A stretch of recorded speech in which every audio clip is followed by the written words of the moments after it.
తాకట్లో ఉన్న మీ బంగారాన్ని విడిపించి ఆ రోజు ఆన్లైన్ రేటుకి కొంటాం. Sharma gold company. నమస్కారం, వెల్కమ్ టు సుమన్ టీవీ.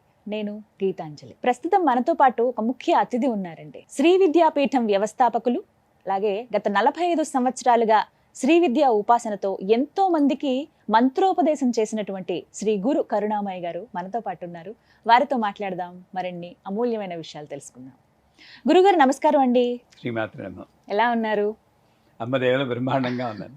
చాలా సంతోషం మీతో మాట్లాడడం, ఈ సమయం లభించడం అనేది అమ్మవారి కృతజ్ఞతలు తెలుపుకుంటూ, ఎన్నో ప్రశ్నలు ఉన్నాయి, ఎన్నో సందేహాలు నిత్య జీవితంలో మేమందరం ఎదుర్కొనేవి. అవి దేవుడికి కనెక్ట్ అయ్యే విధానం గురించి చాలా రకాలుగా మేము సెర్చ్ చేస్తున్నామండి, ప్రయత్నిస్తున్నాము. ఇందులో భాగంగా పూజలు చేయాలని ఒకరు, లేదు ఇటువంటి మంత్రాలు మీరు జపించండి, ఉదయాన్నే లేచిన వెంటనే పఠించండి, ఖచ్చితంగా స్వామి అమ్మవారి అనుగ్రహం మీ పైన ఉంటుందన్నారు.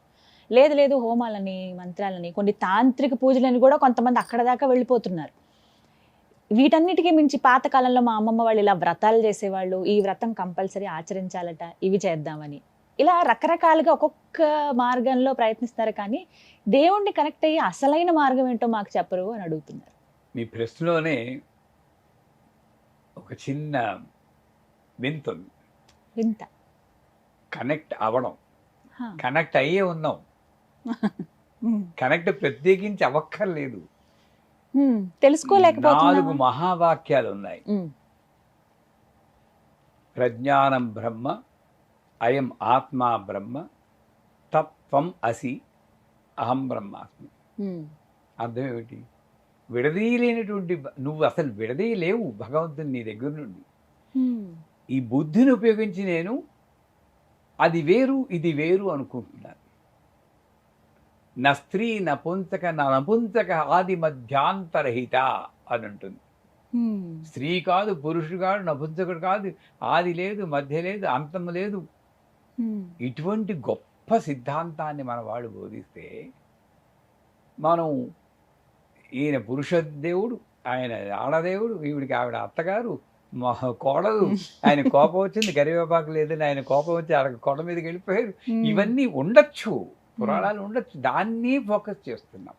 అంటే దేవుడికి కనెక్ట్ అవ్వాలి అని అనుకోవడమే. వీళ్ళెవళ్ళు కూడా త్యాగరాజు కానీ, కబీర్ కానీ, సూర్యదాస్ కానీ వాళ్ళు ఏం చేస్తే కనెక్ట్ అయ్యారో ఒకసారి ఆలోచించండి. నేను సన్మార్గంలో నడవాలంటే నాకు 2 ఆధారాలు ఉన్నాయి. శాస్త్రం, ఆ శాస్త్రం అనేటప్పుడు నా బుర్ర అది నిజమా కాదా అని అనుమానం వస్తుంది. దానికి బదులు నా పూర్వీకులు నడిచారు కదండి ఆ మార్గం. తులసీదాసు, రామదాసు, దాసులు వాళ్ళు ఏం చేస్తే వాళ్ళు భగవంతుడికి కనెక్ట్ అయ్యేమో అని గ్రహించారు. నేను కనెక్ట్ అయ్యారు నేను అన్నా, కనెక్ట్ అయ్యే ఉన్నాము అని గ్రహించారు. ఇక్కడే పెట్టుకున్నారు. అది చూస్తే ప్రిఫరెన్స్, సదా నామస్మరణ.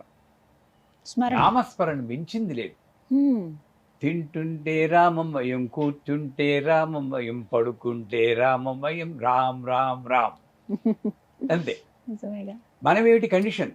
అన్నం తింటే స్తోత్రం చెప్పకూడదు, ప్యాంట్ వేసుకుంటే చెప్పకూడదు.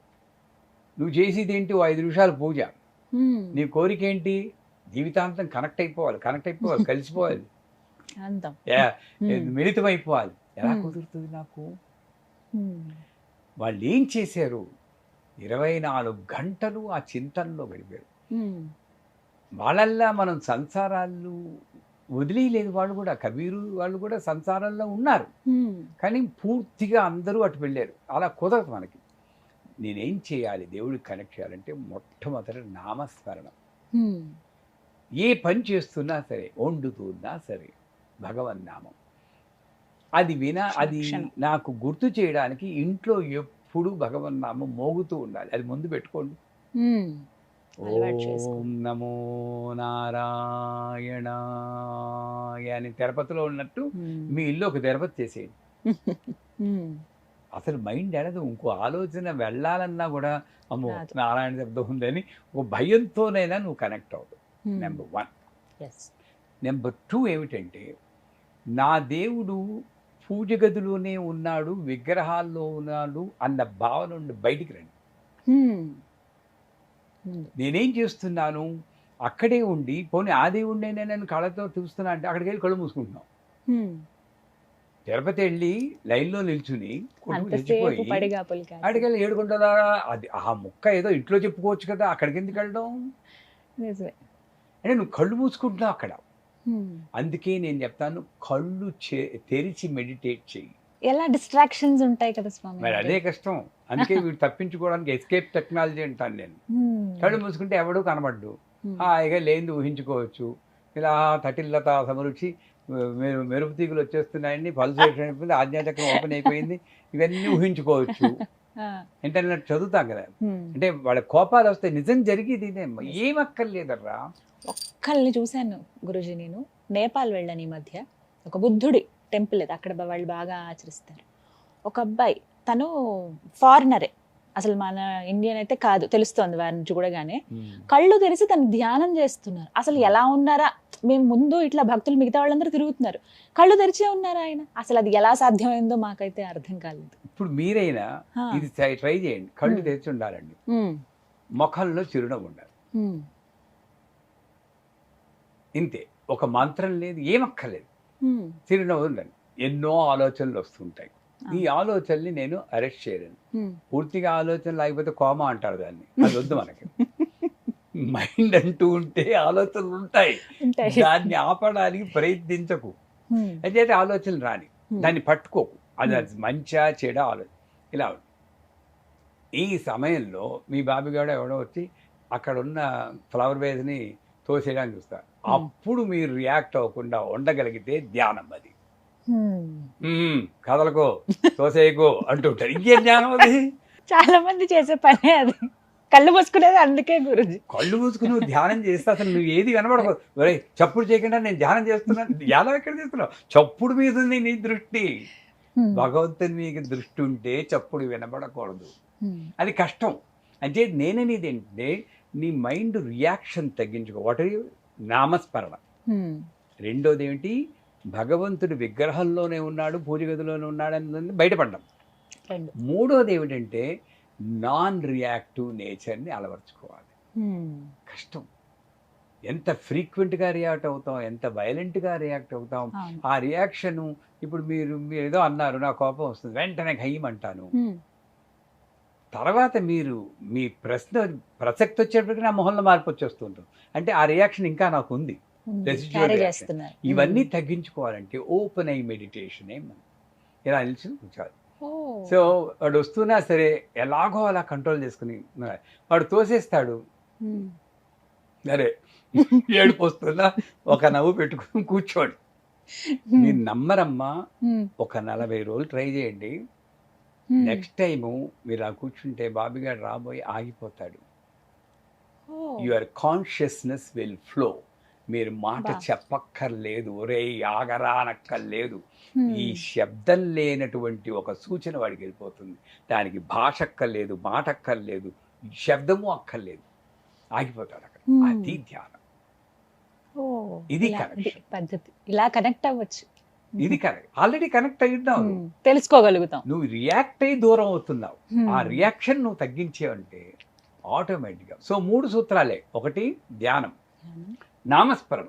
అంచేత నామస్మరణ ఈ భగవత్ స్వరూపాన్ని ప్రతి మనిషిలోనూ నేను చూడగలను, ఇంక్లూడింగ్ పని మనిషిలో కూడా. అక్కడికి వచ్చేటప్పుడు మనకి రాదండి. మనం సువాసిని పూజ చేయాలంటే పట్టు చీర కట్టుకుని అందంగా ఉన్నవాళ్ళు, కాస్త కళగా ఉన్నవాళ్ళు వాళ్ళకే చేస్తాం. కానీ ఎప్పుడైనా తక్కువ మంది ఉన్నారు. ఇప్పుడు చేస్తున్నారు అనుకోండి, పని మనుషులు పూజ చేశారండి. వాళ్ళు ఎలా ఉన్నా సరే చిరిగిన కట్టుకున్న వాళ్ళని పూజ చేపట్టి. అందుకే మాతంగి నవరాత్రులని ఉచ్చిష్ట చాండాలి దేవతని ఫిబ్రవరి మాసంలో నవరాత్రులు వస్తాయి మాకు. ఆ రోజు, ఆ 9 రోజులు మా పీఠంలో పనులు చేసి వాళ్ళు, తక్కువ పనులు చేసి వాళ్ళను కూర్చోబెట్టి, వాళ్ళు ఎలా ఉన్నారో, స్నానం చేశారో ఏమి చూడం, వాళ్ళ కాళ్ళకి పసుపు రాసి వాళ్ళకి పూజ చేసి, వాళ్ళకి మేము వండిన అన్నం వడ్డించి, వాళ్ళు తిన్నాక ఆ కంచంలో తింటాం. ఇది కనెక్షన్. చేయండి. కేవలం మంత్రం చదివి, పూజ చదివి, హోమం చేస్తే కనెక్ట్ అవ్వకపోవచ్చు. ఇది తప్పనిసరిగా నువ్వు కనెక్ట్ అవుతావు. ఎందుకంటే ఆవిడ ఎన్నోసార్లు చెప్పింది, అన్నిట్లోనూ ఉన్నాను రా నేను, అన్ని జన్మల్లోనూ ఉన్నాను, ఒక బొద్దింకులో కూడా నేను ఉన్నాను, కుక్క పిల్లలో ఉన్నానని ఆవిడ చెప్తూ ఉంది. ముందు మనుషుల్లో కనెక్ట్ అవ్వండి, తర్వాత దేవుడికి కనెక్ట్ అవుదాం. ముందు ఫ్యామిలీతోనే నువ్వు కనెక్ట్ అవ్వట్లేదు సరిగ్గా, భార్యతో సరిగ్గా మాట్లాడవు, భర్తతో సరిగ్గా మాట్లాడవు, పిల్లలతో సరిగ్గా మాట్లాడవు, నువ్వెక్కడ భగవంతుడితో కనెక్ట్ అవుతావు తల్లి? ఇక్కడ కనెక్షన్ ముందు చూసుకోండి. అక్కడ కనెక్షన్ రావాలంటే ఈ 3 నామస్మరణ, భగవంతుని అన్ని స్వరూపాలను చూడడం, నాన్ రియాక్టివ్ నేచర్. ప్రతి ఒక్కరు తెలుసుకోవాలి ఈ విషయాలు. చాలా చక్కగా వివరించారు గురుగారు. ధన్యవాదాలండి. చాలా అమూల్యమైన సమయం మీది మా కోసం కేటాయించారు. ఇంకా ఎన్నో సందేహాలు ఉన్నాయి, సమయాభావం వల్ల ముగించవలసి వస్తుంది. మరొక కార్యక్రమంలో మళ్ళీ కలుద్దాం. నమస్కారం.